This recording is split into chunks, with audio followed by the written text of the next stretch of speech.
Iyi ni Ingando online mukurikiye, mbahaye ikaze mwebwe muduteze amatwi aribwo bwa mbere, namwe musanzwe mudukurikira mwarakoze subscribe, namwe mutarayikora ariko mukaba mukunda ibiganiro tubagezaho.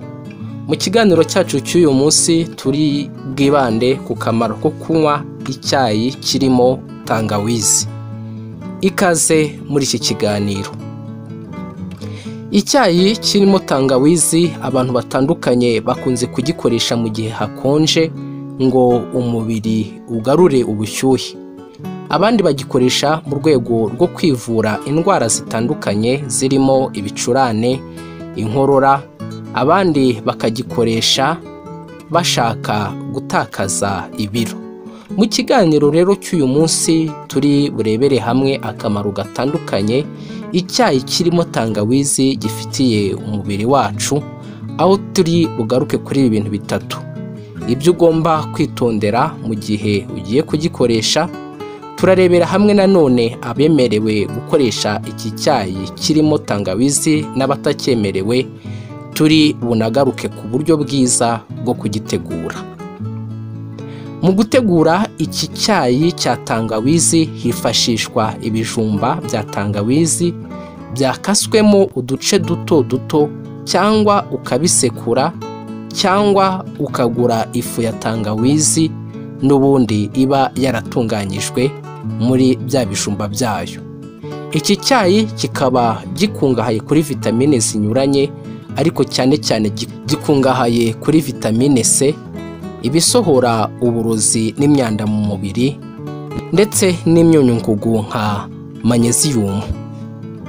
Reka turebe rero ibyiza byo gukoresha iki cyayi cya tangawizi. Icya mbere ni uko gifasha umuntu gutakaza ibiro mu gihe yaba bishaka. Ku bantu bafite ikibazo cyo kugira ibiro byinshi bakaba bifuza kubigabanya, iki cyayi cyabafasha gutakaza ibiro. Iki cyayi kizwiho nanone gutuma umubiri ukoresha ingufu cyane bitewe n'uko gifite ingufu zo kuwushyushya. Ibi bituma umubiri utwika ibinure byagiye bifata ahantu hatandukanye mu mubiri, hanyuma bigatuma habaho kugabanyuka kw'ibiro ku buryo bugaragara ku bantu bakunda gukoresha icyayi kirimo tangawizi. Ikindi ni uko kirwanya kandi kikarinda kanseri zinyuranye. Iki cyayi kizwiho gufasha umubiri gusohora imyanda itandukanye no kuwongerera ubudahangarwa, bikawufasha mu guhangana n'uburwayi bwa kanseri zinyuranye. Ikindi ni uko iki cyayi kizwiho kurwanya isesemi no kuruka. Iki cyayi kirimo tangawizi kizwiho kurwanya isesemi no kuruka ku bantu baba bafite impamvu zinyuranye zituma bumva bafite isesemi cyangwa akantu k'agasesemi. Aha twavuga nk'abagore batwite cyangwa abarwayi bafata imiti ya kanseri, kuko akenshi itera kugira isesemi no kumva ushaka kuruka. Aba bantu bombi rero igihe bafata icyayi kirimo tangawizi bishobora kubafasha kugabanya aka kantu k'isesemi. Ikindi gifasha kubyimbura no kurwanya uburibwe. Ku bantu bafite ikibazo cyo kuribwa mu ngingo, kubabara mu gifu, kubabara mu gihe cy'imihango, iki cyayi ni ingirakamaro kuri bo. Ibi biterwa n'ibinyabutabire bitandukanye tangawizi yifitiye, bituma igira ubushobozi bwo kurwanya ububabare ndetse no kubyimbirwa. Ku buryo bw'umwihariko abagore n'abakobwa bakoresha iki cyayi ku buryo buhoraho, kubabazwa n'imihango bigeraho bigashira, cyangwa se ntige ibababaza kubera gukunda gukoresha iki cyayi kirimo tangawizi. Iki cyayi nanone gifasha mu igogora. Iki cyayi kirimo tangawizi kizwiho kuvura ibibazo by'igogora. Iyo wariye ukumva mu nda hagugaye, kunywa iki cyayi bizagufasha. Ikindi, tangawizi ikize kuri vitamine C. Iyi vitamine ni ingenzi cyane mu kongerera umubiri wawe ubudahangarwa bushingiye ku kurinda umubiri indwara ziterwa na za mikorobe zinyuranye. Ikindi ni uko iki cyayi kirimo tangawizi gifasha mu kwirinda indwara z'umutima. Tangawizi yifitemo imyunyungugu na vitamine zitandukanye zituma amaraso atembera neza mu mubiri. Ibi bituma umwuka wa oxygene utembera neza mu bice binyuranye, cyane cyane mu bwonko. Ibi rero bituma icyayi kirimo iyi tangawizi kiza mu bifasha kandi bikanarinda indwara zinyuranye z'umutima. Iki cyayi kizwiho nanone kurwanya stress no guhangayika. Muri tangawizi habamo ikinyabutabire cyitwa gingerol. Iyi gingerol izwiho kurwanya kumva umuntu yihebye, kwigunga no kumva uhangayitse. Mu gihe rero wumva ufite stress cyangwa ufite guhangayika, ushobora kwinywera iki cyayi kirimo tangawizi. Iyi gingerol iba irimo ikagufasha kurwanya kwiheba no kwigunga ndetse no kumva uhangayitse. Wakwibaza utu rero ni ubuhe buryo bwiza bwo gutegura iki cyayi?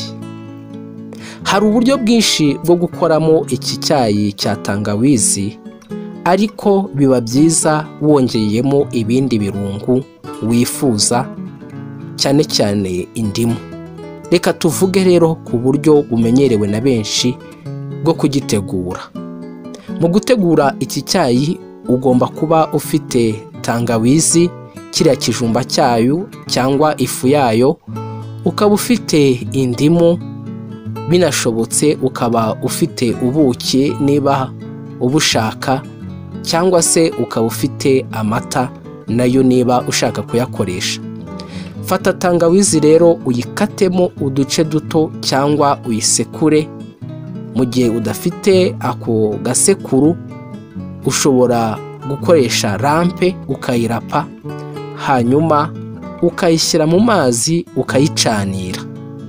Yireke ibire cyangwa se itogote byibuze mu gihe cy'iminota 10. Ushobora gushyiramo amajyane makeya uramutse uyashaka. Nyuma yo kubira, minina icyayi cyawe, ukamuriremo indimu, wongeremo n'ubuki. Iki cyayi ushobora kugifata iyo hakonje, mu gihe utangiye kugaragaza ibimenyetso bya gripe nk'agakorora n'ibicurane byoroheje. Ushobora no kugifata mu gihe unaniwe cyangwa wumva udatuje cyangwa ufite umunabi. Mu gutangira iki kiganiro twababwiye yuko hari icyitonderwa mu gukoresha iki cyayi kirimo tangawizi ku bantu bamwe na bamwe. Reka ari byo dusorezaho. Ariko mbere yo kubivuga, niba udukurikiye utarakora subscribe, twagusaba gukanda kuri subscribe kugira ngo ujye ubona ibiganiro byiza tugutegurira mu bihe bigiye bitandukanye. Icyitonderwa rero nuko kunywa tangawizi nyinshi bishobora gutera imikorere mibi y'igifu. No kuvuga ko rero mu gihe unywa tangawizi, ntabwo kugira ngo ikore ari uko wanyweye cya tangawizi cyinshi, oya, ahubwo ugomba gukoresha ka tangawizi gakeya kadateye inkeke, niba ariko umuntu yabivuga. Mu gihe ukunda kuyikoresha inshuro nyinshi, ugomba gukoresha tangawizi nkeya. Nubwo ifasha abagore batwite ibarinda ka gasesemi twavuze, ariko si byiza kuyikoresha kenshi kuri bo mu gihe batwite. Mu gihe bayikoresheje baba basabwa gukoresha ka tangawizi gakeya gake, mbese kamwe katumvikana cyane. Ikindi ku bafite ikibazo cy'ibisebe cyangwa ibikomere barimo kwivura, abafata imiti ifasha amaraso kuvura, abarwaye diyabete n'indwara z'umutima, gukoresha tangawizi bishobora kubongerera uburwayi. Rero basabwa kuyireka cyangwa se kuyikoresha gakeya cyane mu mafunguro yabo. Niba ufite nanone indwara idakira, ni byiza kugisha inama muganga mbere yo gukoresha tangawizi. Ibi biterwa nuko abantu babana n'uburwayi budakira akenshi usanga hari imiti bafata mu gihe gihoraho, ikaba rero ishobora kubangamirwa no gukoresha tangawizi. Ndagira ngo nkushemere wowe wari uduteze amatwi, nkubwira yuko ikiganiro cyacu cy'uyu munsi ari ahangaha tugisoreje. Wakoze ku mwanya wafashe uduteze amatwi. Naho ubutaha.